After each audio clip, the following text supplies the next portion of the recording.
Good afternoon everyone.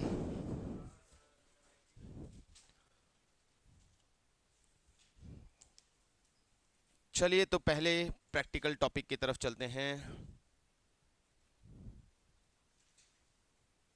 Measurement of central tendency. मैंने कुछ नए सिलेबस के बेसिस पे वेटेज एनालाइज किया है। तो ये फर्स्ट टॉपिक जो थ्योरी टॉपिक था, और this measurement of central tendency and dispersion, ये मिला के वेटेज 18 to 20 मार्क्स का वेटेज है 40 में से। तो हाईएस्ट वेटेज वाले टॉपिक्स मान के चलिए दोनों। हाँ, measurement of central tendency.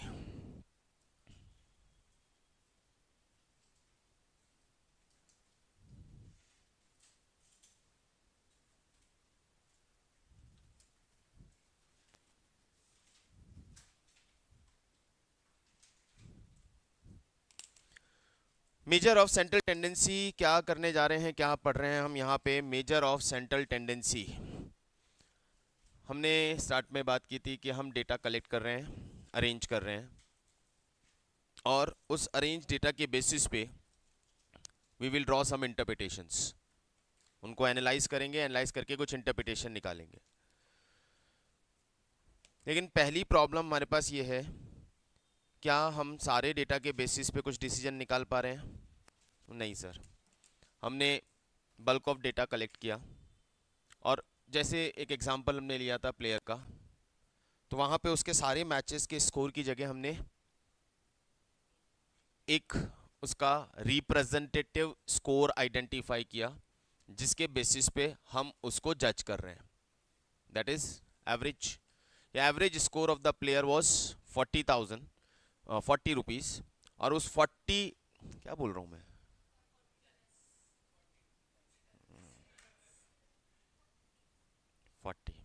40 runs.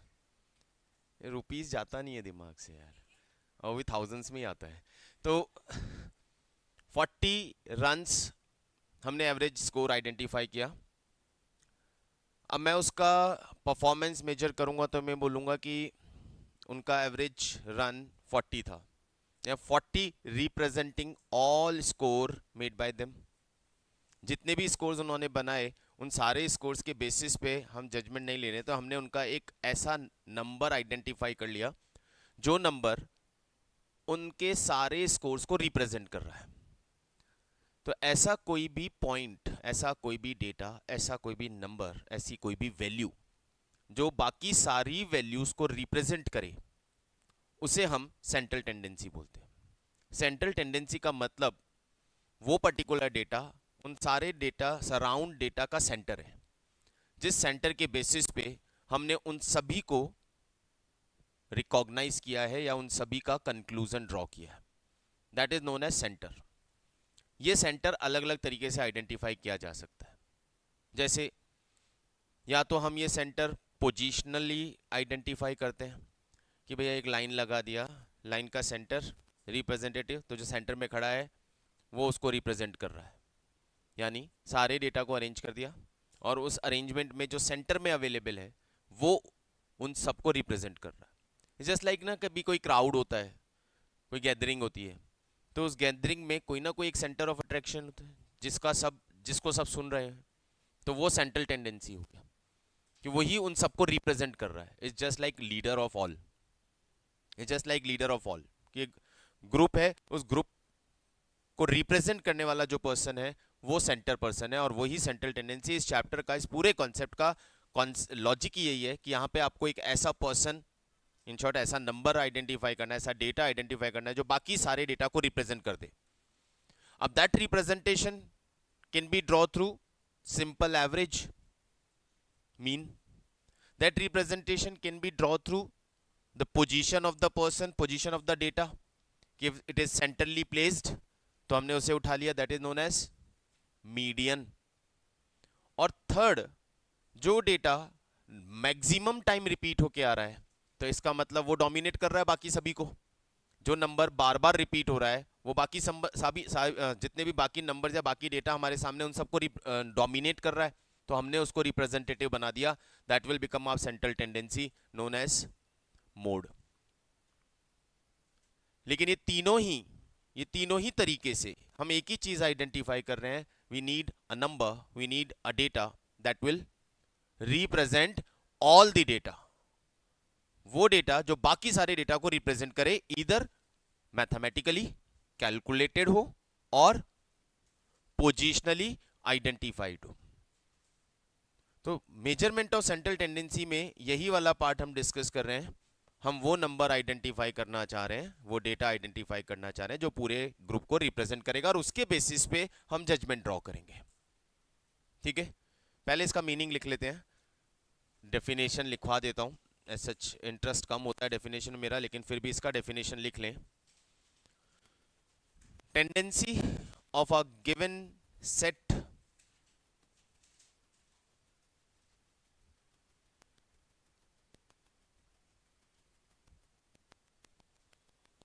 of observation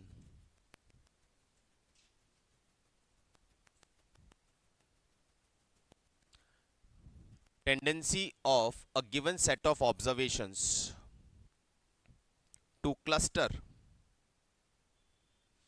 around a single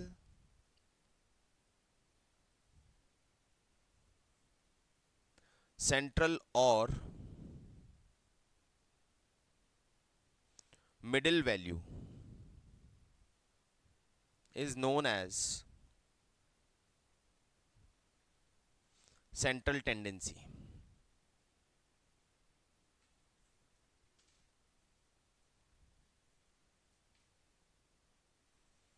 And the value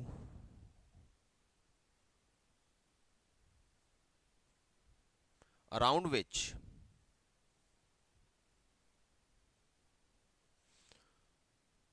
this cluster is formed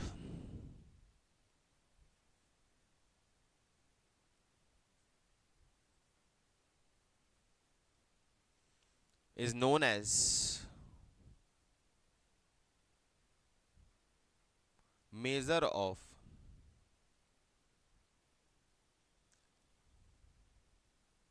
central tendency.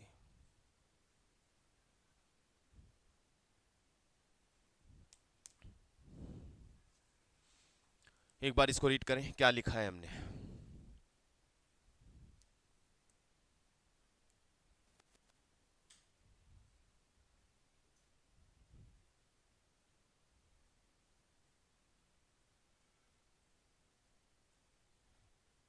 Tendency of the given set of observation, जितना भी सेट ऑफ ऑब्जर्वेशन से data आया है, तो उन सारे ऑब्जर्व्ड डेटा की यदि एक ऐसी टेंडेंसी है कि वो किसी मिडिल वैल्यू या सिंगल सेंट्रल वैल्यू के सराउंडिंग क्लस्टर फॉर्म कर लेती है, कि लाइक ऐसा कोई वैल्यू है कि बाकी सारी वैल्यूज उसी के आसपास सराउंड हो जाती है, सॉर्ट ऑफ क्लस्टर फॉर्म कर लेती है, तो उसे सेंट्रल टेंडेंसी कहते हैं। जब ये क्लस्टर फॉर्म हो रहा है, that form is known as central tendency.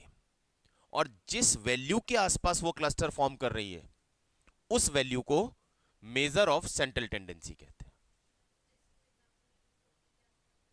Exactly exactly. तो हमने एवरेज लिया 40, मतलब 40 उसका जो स्कोर था 40, बाकी सारा जो रन्स था वो उस 40 के आसपास ही सराउंड कर रहा है, तो वो सेंट्रल टेंडेंसी फॉर्म हो रही है। अब उस सेंट्रल टेंडेंसी में वो सारे किसके सराउंड हो रहे हैं, किसके अराउंड फॉर्म हो रहे हैं, 40 के, तो 40 is measure of central tendency. बात समझ में आ गया? जैसे कोई मैग्नेट रख दें और सारा हम चारों तरफ आयरन्स डाल दें, तो वो उसी के आसपास आ जाएंगे, तो यहाँ पे एक क्लस्टर फॉर्म हो रहा है, यानी सेंट्रल टेंडेंसी है। और वो सेंट्रल टेंडेंसी का मेजर कौन है, जिसके आसपास वो सराउंड हो रहे हैं, वो मेजर ऑफ सेंट्रल टेंडेंसी कहलाता है। ये सॉर्ट ऑफ इसका डेफिनेशन है। अब मेथड्स या वेज ऑफ कैलकुलेशन पे आते हैं।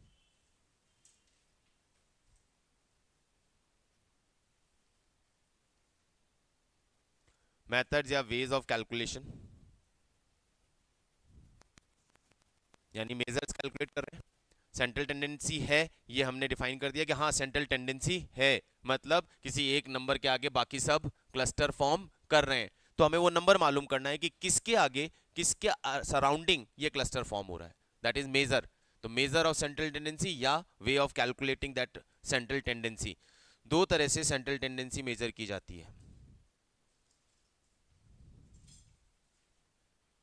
Mathematical, positional.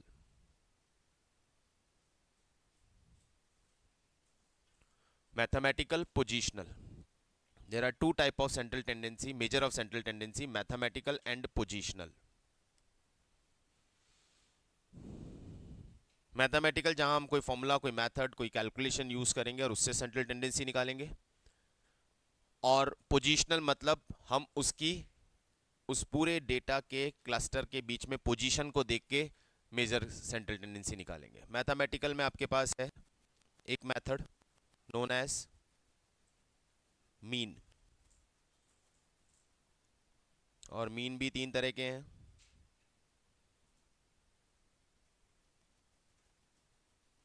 Arithmetic, geometric,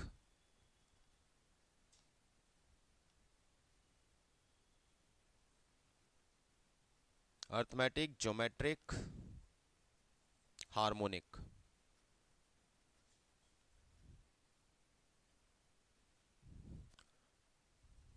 positional दो मेथड है हमारे पास, मीडियन,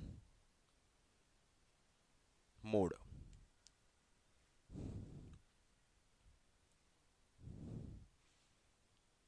दो मेथड आपको पोजीशन वाइज सेंट्रल टेंडेंसी का मेजरमेंट बताएंगे, और एक मेथड आपको मैथमेटिकली सेंट्रल टेंडेंसी का मेजर बताएगा। मीन मैथमेटिकली कैलकुलेट होता है, मीडियन एंड मोड पोजीशनली कैलकुलेट होते हैं। यहां तक सारी बात क्लियर है? तो इन टोटल कितने मेथड्स हैं, कितने मेजर ऑफ सेंट्रल टेंडेंसी है? 3, mean, median and mode. Method of measurement of central tendency, answer is 3, not 5 और 6, 3, मीन, मीडियन, मोड। तीन मेथड्स हैं सेंट्रल टेंडेंसी मेजरमेंट के। मीन फिर तीन तरीके से निकाला जा सकता है, based on the type of data, based on the type of observation. Observation simple observations हैं, ऑब्जर्वेशन परसेंटेजेस की फॉर्म में है, ऑब्जर्वेशन प्राइस की फॉर्म में है, रेट्स की फॉर्म में है। किनका सेंट्रल टेंडेंसी निकालना है, अकॉर्डिंगली हम डिफरेंट टाइप के मीन्स यूज करते हैं। Let's start with mode. Z, mode is represented by Z.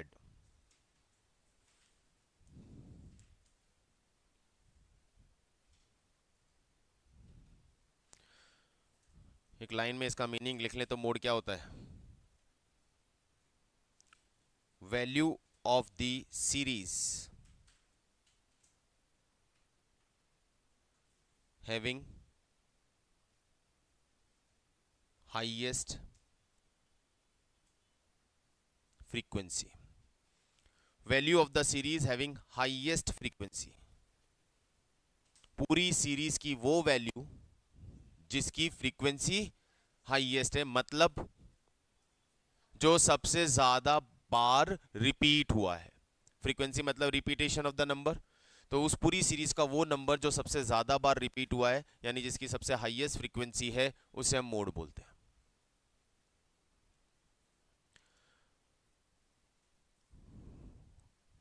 Example समझिएगा।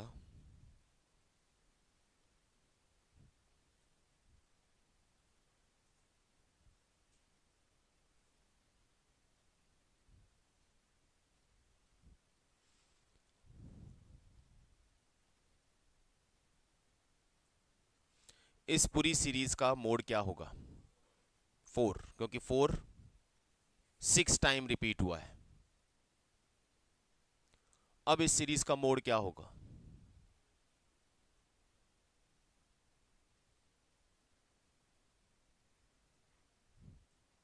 फॉर्मूले की तो बात ही मत करो, मजा ही नहीं आता फॉर्मूले से। तो इसका मोड होगा 2 एंड 4, दोनों मोड होंगे।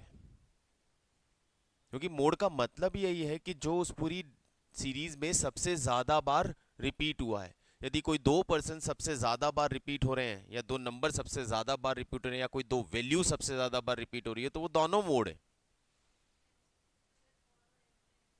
एंड एंड 2 और 4 दोनों मोड है। इसीलिए मोड की एक सबसे बड़ी स्पेशलिटी है कि मोड यूनिक होता ही नहीं है। यदि एक ही वैल्यू है जिसका सबसे ज्यादा फ्रीक्वेंसी है तो दैट इज मोड। दो वैल्यू है जिनकी फ्रीक्वेंसी हाईएस्ट है और सेम है तो वो दोनों मोड है। तो मतलब 3 मोड भी हो सकते हैं, हाँ 4 मोड भी हो सकते हैं। तो मोड में भी बाय मॉडल और मल्टी मॉडल। बाय मॉडल मतलब 2 मोड, मल्टी मॉडल मतलब कितने भी मोड हो सकते हैं। तो डिपेंड करता है कि किस नंबर की सबसे ज़्यादा फ्रीक्वेंसी है। तो ये मोड के अंदर एक फीचर नीचे लिखते हुए चलें। मोड में सेकंड पॉइंट, मोड में भी बाय मॉडल और मल्टी मॉडल।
तो मोड में भी बाय मॉडल और मल्टी मॉडल। मतलब यहाँ पे ये क्लियर कर रहा है कि सर मोड पे आप गारंटी से नहीं कह सकते कि कोई भी एक सिंगल वैल्यू आपको मिल जाए जो उस पूरे क्लस्टर को रिप्रेजेंट कर रही हो, क्योंकि दो भी हो सकती हैं, तीन भी हो सकती है। एक और प्रॉब्लम है मोड के साथ, समझना। मैं किसी का स्कोर लिख रहा हूँ प्लेयर का, ठीक है।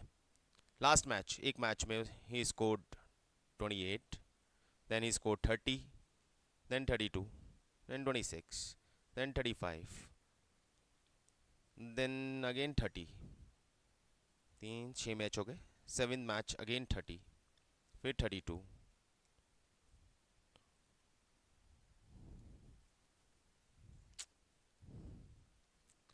इतनी देर बोल के बता दिया, वापस भूल गए।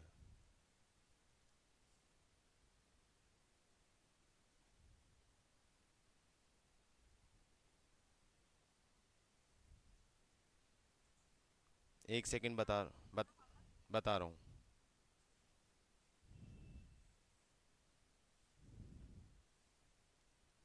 738544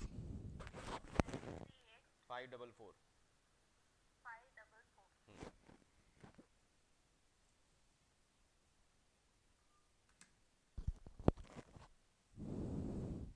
फिर नेक्स्ट मैच में इसने 35 बनाए, और 10th मैच जब इसने खेला तो 100 बना दिए। मोड क्या आएगा? क्या है यार, एक पार्सल रिसीव नहीं होता है।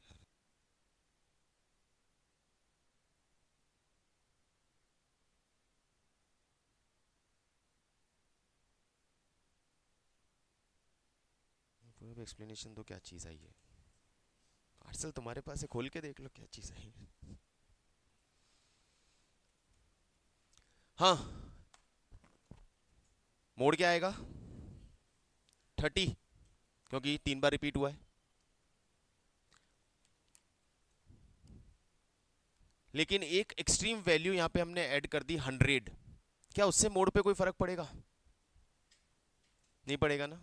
बट प्रैक्टिकली देखो तो उससे उस बैट्समैन का एवरेज स्कोर चेंज होगा, एवरेज स्कोर बढ़ जाएगा। लेकिन मोड के थ्रू यदि मैं सेंट्रल टेंडेंसी कैलकुलेट करूंगा तो क्या वो एवरेज चेंज होगा? नहीं चेंज होगा।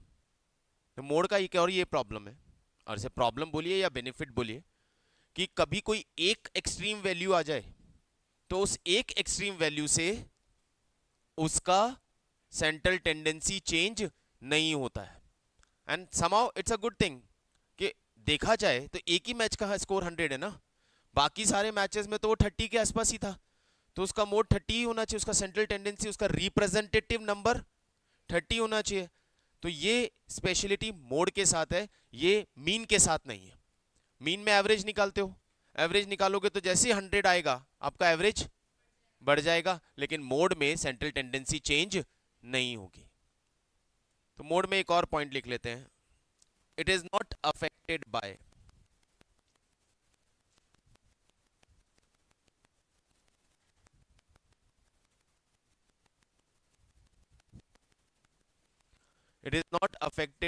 extreme value.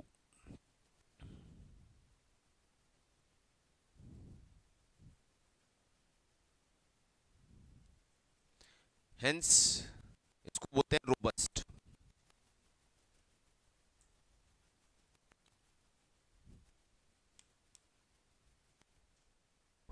Hence it is robust। एक वर्ड दिया है रोबस्ट, इसका मतलब ये हो गया कि ये रिजिड है, कोई एक एक्सट्रीम वैल्यू आएगी तो इसको डिस्टर्ब नहीं करेगी, चाहे वो एक्सट्रीम वैल्यू हायर साइड पे हो या वो एक्सट्रीम वैल्यू लोअर साइड पे हो, वो मोड को डिस्टर्ब नहीं करेगी। और मोड की खासियत में एक पॉइंट और, जब हमने बोल दिया कि इट इज़ मल्टी मॉडल और बाय मॉडल, तो ये हमारे लिए यूज़फुल नहीं है, ये हमारे लिए एक वैल्यू नहीं आती है, कोई एक परफेक्ट रिप्रेजेंटेटिव इससे हमें नहीं मिलता है, तो ये हमारे लिए यूज़फुल नहीं है। लिख दीजिएगा इट मे बी, एक ही वैल्यू आ रही है देन फाइन, लेकिन एक से ज़्यादा वैल्यू आ रही है तो we can say so it may be least reliable and useful, it may be least reliable or useful, we are not surely say कि मोड यूजफुल नहीं है। जैसे अभी प्लेयर के स्कोर की बात करते हो, तो यहाँ पे यदि मुझे किसी प्लेयर को उठाना है और मैं सिर्फ उसका एवरेज देखूंगा, तो ये वाले केस में उसका एवरेज मुझे मिसलीड कर रहा है। या एक प्लेयर है जो हर बार 80 70 80 70 90 80 70 90 बना रहा है और 5 मैच के बाद 6 मैच में 0 पे आउट हो गया, तो एवरेज विल कम डाउन। तो आप उसका मिस रिप्रेजेंटेशन, मिस जजमेंट हो सकता है ना, किसी एक एक्सट्रीम वैल्यू से मिस जजमेंट हो रहा है ना। लेकिन यहीं पे किसी पर्सन के स्कोर्स की बात करूं, मार्क्स की बात करूं, तो मार्क्स में एक बार अच्छा परफॉर्म कर दोगे और 2 बार 3 बार खराब परफॉर्म करोगे तो आपकी परफॉर्मेंस बेटर हो जाएगी। 2 बार टेस्ट दिया, दोनों बार 60 60 आया, तीसरी बार दिया 100 में से 100 मार दिया, तो उन 2 का कॉम्पनसेशन आ गया। इन दैट केस यदि आप मोड के बेसिस पे जा रहे हो तो फिर मोड मिस रिप्रेजेंट कर रहा है आपको। क्या is not a person of 60 marks ना, क्योंकि उसका मार्क्स एवरेज स्कोर तो ज्यादा होना चाहिए, क्योंकि उसने कहीं पे, तो वहां पे एक एक्सट्रीम वैल्यू मैटर करती है, कहीं पे एक्सट्रीम वैल्यू डिस्टर्ब करती है। तो जहां डिस्टर्ब कर रही है वहां मोड रिलायबल हो जाता है, जहां एक्सट्रीम वैल्यू मैटर करती है वहां मोड यूजलेस हो जाता है, क्योंकि मोड तो वहीं पे रहेगा। हाँ, तो अपने अकॉर्डिंग ही, इसीलिए तो बोले कि, इसीलिए मैंने वर्ड यूज किया may be, it may B least reliable या इट मे बी यूजलेस। जरूरी नहीं है ये खराब है, लेकिन हो सकता है कि ये काम ना आए। तो मोड कैलकुलेशन का एक सिंपल फॉर्मूला मैंने आपको बता दिया। मोड कैलकुलेशन के लिए आई डोंट थिंक कि किसी फॉर्मूले की जरूरत है, आपको सिर्फ ये करना है कि सीरीज में जो मल्टीपल टाइम रिपीट हुआ है, यानी जिसकी फ्रीक्वेंसी हाईएस्ट है वो हमारा मोड है। एग्जाम्पल देखते हैं। मैंने यहाँ पे मार्क्स लिखे हैं, यहाँ मैंने कुछ भी एक चीज नोट कर रहा हूँ, 1 2 3 4 5, या यूं कहें कि किस स्टूडेंट ने कितने टेस्ट अपीयर किए। नंबर ऑफ टेस्ट हुए टोटल 5। कितने स्टूडेंट्स ने कितने टेस्ट अपीयर की, तो 5 स्टूडेंट्स ने एक बार टेस्ट अपीयर किया, 15 ने 2 बार टेस्ट अपीयर किया, 30 ने 3 बार, 10 ने 4 टाइम्स और 5 ने 5 टाइम्स टेस्ट अपीयर किया। तो इसका मोड क्या होगा? इसका मोड होगा 3, जिसका फ्रीक्वेंसी सबसे ज़्यादा है। तो यहाँ पे ये हमारी वैल्यूज़ हैं और ये उनकी फ्रीक्वेंसी है। ये वैल्यूज़ मतलब नंबर ऑफ टेस्ट हो गए और ये हो गई उनकी फ्रीक्वेंसी। तो जिसकी हाईएस्ट फ्रीक्वेंसी है उसकी वैल्यू वो मोड होती है, the value having highest frequency. ये हाईएस्ट फ्रीक्वेंसी, इसकी जो वैल्यू है वो मोड होगी। ठीक है।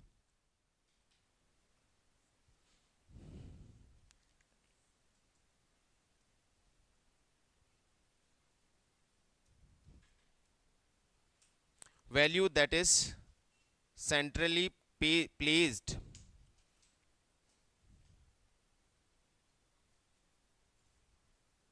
is median. Value that is centrally placed is median. Value that is centrally placed is median. जो वैल्यू सेंटर में है वो मीडियन है। बचपन में उसका कैलकुलेशन का फॉर्मूला लिखा था आपने शायद। In case of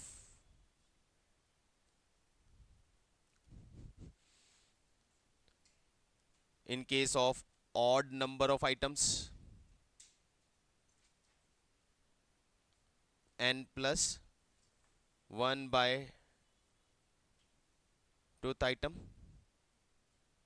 In case of even number of items, it's n by 2th item. याद है ना? It's not n by 2th item. I think it's n by 2th item plus n plus 2 by 2th item का average.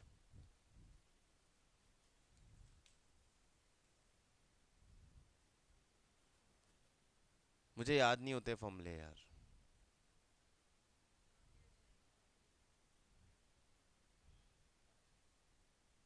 ये फॉर्मूले थे median के।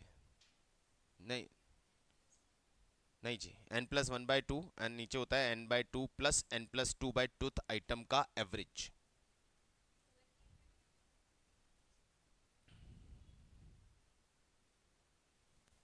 Example ले लेते हैं, घबरा काहे रहे हो। -10 3 2 1 8 9 -3, इसका मीडियन निकालना है। तो फर्स्ट ऑफ ऑल आप इसे अरेंज करेंगे, अरेंज इन असेंडिंग ऑर्डर। -10 -3 1 2 3 8 9 है ना? कितने नंबर है? 7। Even odd? 7 plus 1 by 2 8 by 2। Fourth item कौन सा है? 2। Answer is 2। फॉर्मूला है n plus 1 by 2th item. तो n कितने हो गए? 7। 7 प्लस 1 बाई 2 यानी फोर्थ आइटम। फोर्थ आइटम कौन सा है? 2। दूसरा एग्जांपल, -10 -3 1 2 3 8 9 10। मैंने ऑलरेडी अरेंज कर दिया है। How many numbers are there? Odd, even. Even number है तो इवन में पहले लेंगे n/2। n कितना है 8/2 यानी फोर्थ आइटम कितना कौन सा है आपका 2। फिर लेंगे n+2/2th आइटम यानी फिफ्थ आइटम कितना है 3 और फिर इन दोनों आइटम का निकालेंगे एवरेज। Answer is 2.5। 8 आइटम है पहले लेंगे n/2th आइटम यानी 8/2 यानी फोर्थ आइटम। फिर लेंगे n+2/2th आइटम यानी 8+2 10/2th आइटम यानी फिफ्थ आइटम और फिर उसका निकालेंगे एवरेज।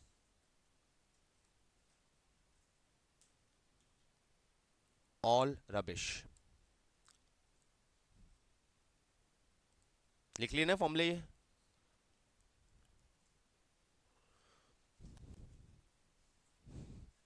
पूरी सीरीज को असेंडिंग ऑर्डर में अरेंज कर दिया। सेंटर पे पहुंचो।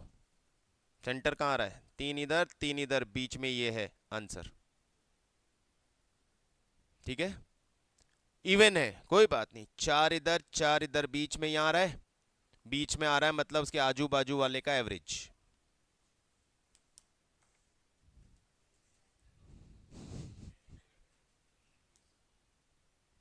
ऐसे ही करना है कोई फॉर्मूला नहीं चाहिए बट मेरा काम है ना फॉर्मूले से बताना भी तो मैंने फॉर्मूला लिखवा दिया। एमसीक्यू करना है यार 12 नंबर दे दिया 12 नंबर का मीडियन निकालने को बैठे इतना टाइम लगाएंगे क्या। असेंडिंग ऑर्डर में अरेंज करना है असेंडिंग ऑर्डर में भी अरेंज करने मत बैठना। पहले सारे नंबर काउंट कर लो। देखो यहाँ पर यार बिना अरेंज्ड है कितने नंबर है 7 का सेंटर 4 तीन इधर बीच में तो ऊपर से फोर्थ आइटम चाहिए लोएस्ट काटते चलो सबसे छोटा ये गया फिर ये गया ये रहा फोर्थ आइटम। अरेंज करने का टाइम भी नहीं लगाना है मुझे। 7 आइटम्स आर देयर 7 का सेंटर क्या होता है तीन इधर यानी 3 के बाद फोर्थ आइटम मुझे फोर्थ आइटम चाहिए। अब फोर्थ आइटम असेंडिंग काउंट करते चलो लोएस्ट को काटते चलो जो चौथे नंबर पे आ रहा है वो आंसर है। लोएस्ट -10 काट दिया -3 काट दिया फिर लोएस्ट कौन है 1 काट दिया अब नेक्स्ट लोएस्ट कौन है 2 यही आंसर है। ठीक है अभी एक नंबर यहां मैं और डाल देता हूं सपोज 5। अब कितने नंबर हो गए बोले 8 नंबर हो गए। 8 नंबर में सेंटर कौन होगा 8 नंबर का सेंटर कौन होगा 3 इधर बीच में कौन बचे 2 नंबर तो फोर्थ एंड फिफ्थ एक गया 2 गया 3 गया ये फोर्थ है और ये फिफ्थ है इन दोनों का average 2.5। No need to arrange in ascending order the quickest way the fast way. मैंने आपको बोला मैं ट्रिक्स ही बताऊंगा मेनली बैठ के आपको सॉल्व करने को मीडियन निकाल के दूंगा बच्चों का काम है यार कोई भी कर देगा 5 मिनट लगा के तो पर मुझे आधे मिनट में करना है 1 मिनट में करना है। मेरा स्टैट्स में काम रोल यही है I will give you fast tricks कैसे क्रैक करना है बस उसके लिए इंपॉर्टेंट क्या है कंसंट्रेशन या कॉन्सेप्ट क्लियर रहे कॉन्सेंट्रेटेड रहे वरना ये ज्यादा घातक है। फास्ट ट्रिक गलती हो सकती है तो फिर आपको लगता है कि नहीं मेरे से नहीं मैनेज होता है arrange it in ascending order use a paper arrange it and then calculate don't take risk. लेकिन आप कह रहे हैं नहीं आई एम कंफर्टेबल अभी तो कर सकते हैं समझ में आ गया तो फास्ट करके निकलो दूसरे क्वेश्चंस के लिए टाइम मिलेगा।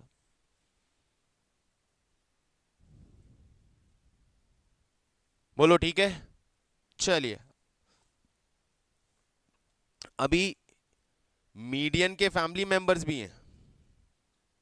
मीडियन अकेला नहीं आता है अपनी पूरी फैमिली साथ लाता है।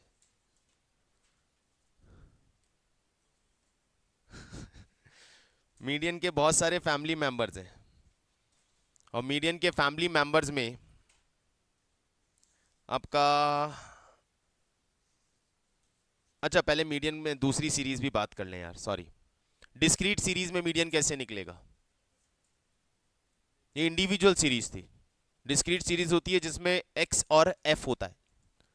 जब नंबर ऑफ आइटम्स रिपीट होते हैं तो हम फ्रीक्वेंसी में कन्वर्ट करते हैं, उससे डिस्क्रीट सीरीज बोलते हैं। ये इंडिविजुअल सीरीज थी। अब डिस्क्रीट सीरीज में मोड कैसे निकलेगा, तो let's take an example. It's 10 11 12 13 14 15। Frequency is 3 5 9 7 6 2।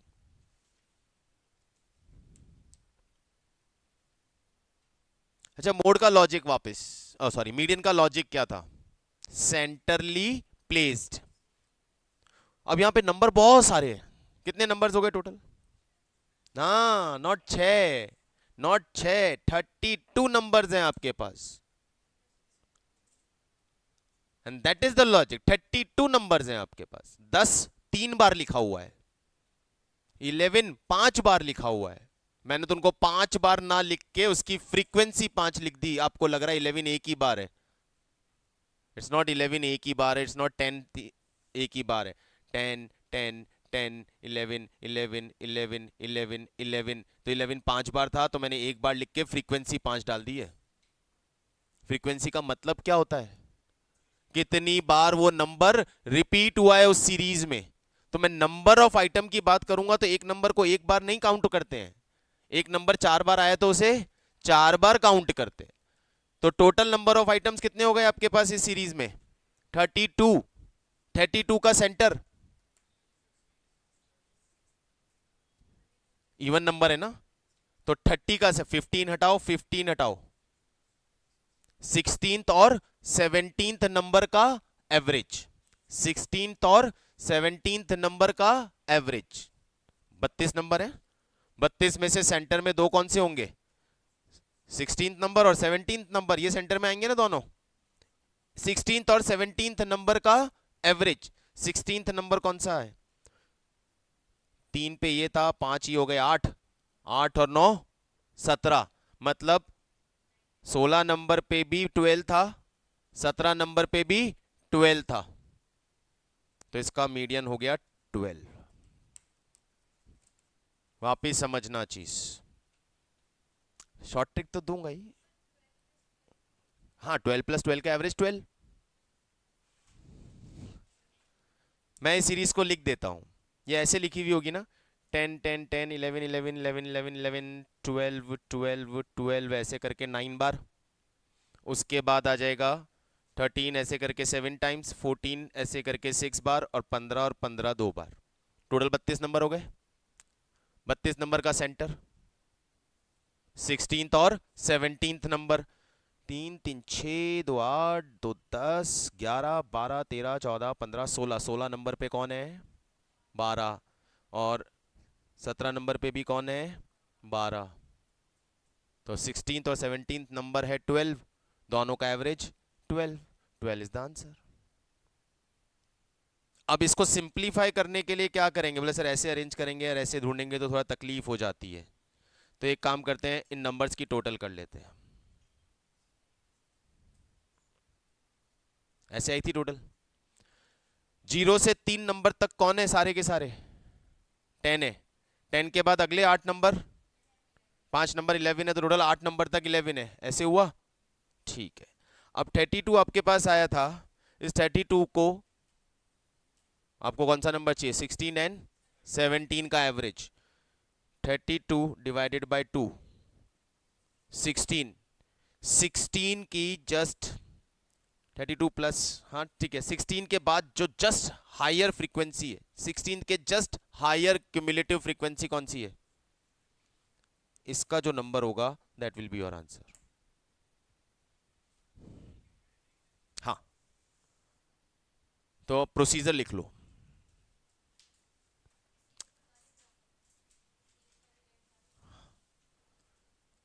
Discrete series का प्रोसीजर लिख लो।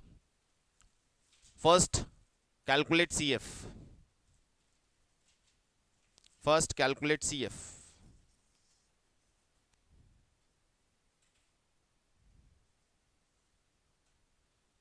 Calculate n/2। Calculate n/2। First calculate CF, calculate n/2। n/2 यानी cumulative total of frequency divided by 2, summation f/2। N का मतलब summation F होता है, ये एक दिमाग में ऑलवेज रखना, N is equal to summation F. N का मतलब होता है total number of item, summation F का मतलब भी होता है टोटल नंबर ऑफ आइटम। तो calculate N by two. N गलती से भी ये मत ले लेना 6, लिख दो वहां N by two, N is summation F, बाद में भूल ना जाए, ठीक है। तो 32/2 कितना आया 16। तो नेक्स्ट पॉइंट क्या लिखा, calculate N by two, find the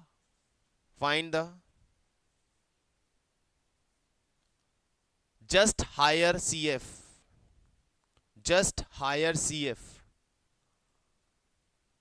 than n by 2. Find the just higher CF than n by 2. Just higher CF than n by 2. n by 2 से just higher CF. Corresponding value will be median. Corresponding value will be median. Corresponding value will be median.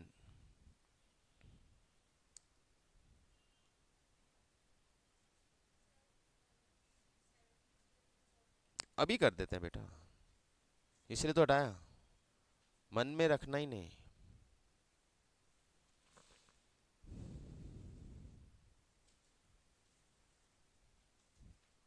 से ये frequency दिया हुआ है, अब इसका वो बोलता है मीडियन निकालो।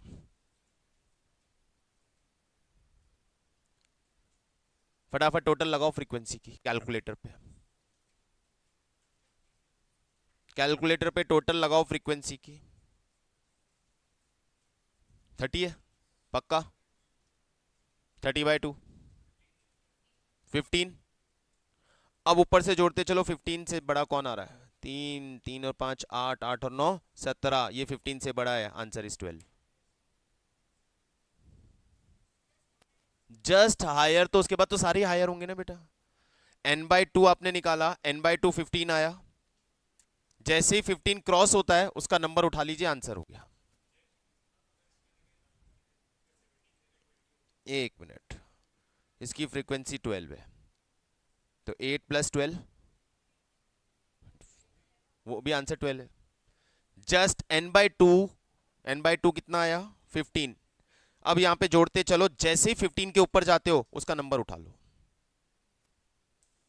समझ में आया? नहीं निकालने बैठेंगे पूरा cumulative frequency, we don't have this much time कि हम 10 आइटम दिए 10 की क्यूमुलेटिव फ्रीक्वेंसी क्यों चाहिए मुझे, तो ऐड करते हुए जैसे ही मेरे n बाई 2 से ऊपर जाता है मेरा आंसर आ गया। ठीक है, जैसे यहां पे होता 4, तो 3 3 + 5 8, 8 + 4 12, 12 + 3 15 आ गया सर, ये आंसर है। यहां पर होता 5, तो क्या होता सर, 3 3 + 5 8, 8 + 5 13, 13 + 3 16 आ गया सर मेरा आंसर। जैसे ही 15 से ऊपर गया मैंने वो नंबर पकड़ लिया, वही मेरा आंसर है। तो भी वही है, फिर तो एग्जैक्ट ही आ गया।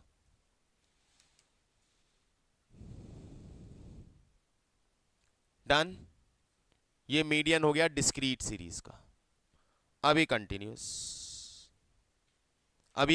सीरीज।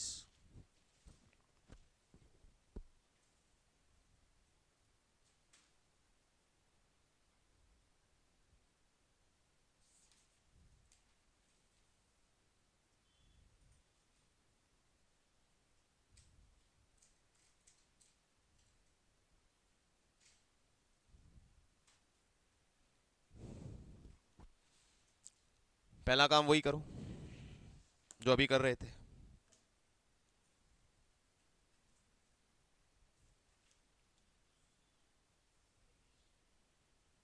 टोटल 20, 20/2 10, 10 से बड़ा कहाँ आ रहा है, 5 और 3 8 और 5 13, ये है मेरा मीडियन, ये है मेरा मीडियन। बट ये तो पूरा ग्रुप है, ये तो पूरा ग्रुप है, मुझे एग्जैक्ट नंबर चाहिए। अब एग्जैक्ट नंबर निकालने के लिए फिर वो इंट्रापोलेशन, तो write a formula, L1 plus n by 2 minus C F divided by F multiply by H.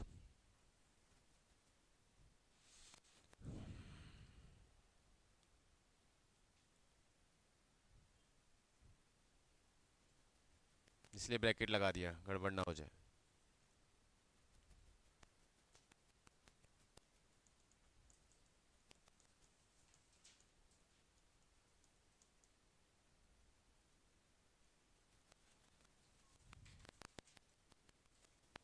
L1 plus n by 2 minus C F divided by F. यहाँ पे L1 का मतलब पता है क्या?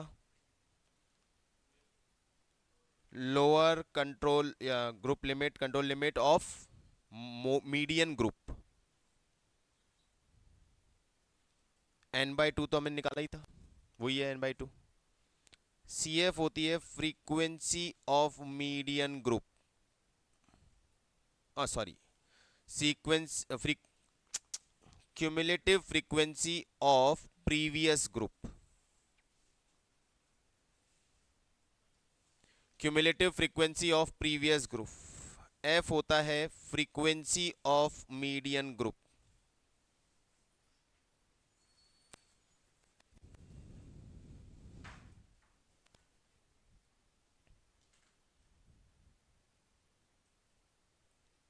देखो इधर ग्रुप आइडेंटिफाई हो गया था 20, तो L1 हो गया हमारा 20।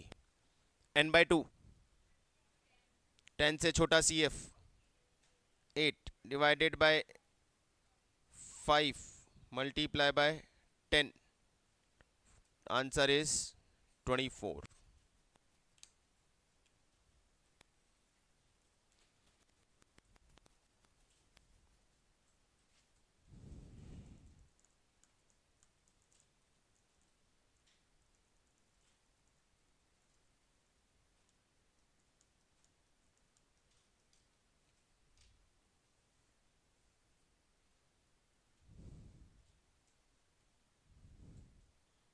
कोई डाउट? एक बताओ फटाफट से, कितना फास्ट बताते हो देखते हैं।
इतना धीरे नहीं। Total 3 plus 5 plus 9 plus 3 plus 4 24 divided by 2 it's 12 3 8 17। This is the group. ठीक है, n बाई 2 था हमारा 12 minus lowest value 8 divided by इसकी frequency 9 multiply by class interval 10 plus lower limit 20, answer is 24.44। ऐसे जाना, जरूरी नहीं अब डे 1 पे आ जाए, बट ऐसे जाना है। टोटल लगाया कैलकुलेटर पे 24 आया, 24 n बाई 2, n बाई 2 कितना आ गया 12, यहाँ रख दिया मैंने, n बाई 2 12 यहाँ रख दिया। फिर सी एफ किया तो 17 आते ही मैं रुक गया।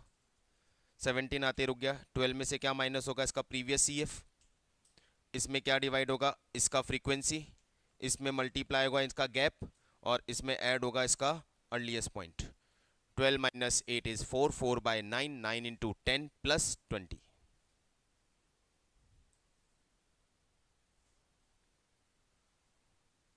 क्लियर? ओके, समझ में आ रहा है? मेरे को कोई जल्दी नहीं है, बहुत इंपॉर्टेंट चैप्टर है, हम बहुत टाइम लेंगे, आराम से चलेंगे इस चैप्टर में। हमें ये मार्क्स चाहिए बाय हुक और क्रुक, जितना टाइम लगेगा देंगे, लेकिन हमें ये मार्क्स चाहिए। तो हम पहले डिटेल कैलकुलेशन करो, प्रैक्टिस करो, डिटेल की प्रैक्टिस करो, कोई इशू नहीं है। नहीं है फास्ट जाने का, नहीं जाएंगे, आराम से जाएंगे, अपने आप फास्ट स्पीड आ जाएगी। But accuracy is important rather than speed. First priority is accuracy. तो एक्यूरेसी से आपने 70 क्वेश्चंस भी करेक्ट किए हैं 100 में से, तो भी काफ़ी है। लेकिन जल्दबाजी में 90 भी कर दिए और उसमें से 30-40 गलत हो गए तो काम नहीं चलेगा। तो फर्स्ट प्रायोरिटी इज एक्यूरेसी। ठीक है, इतना ही करते हैं, आराम से आगे और चलेंगे। बाय।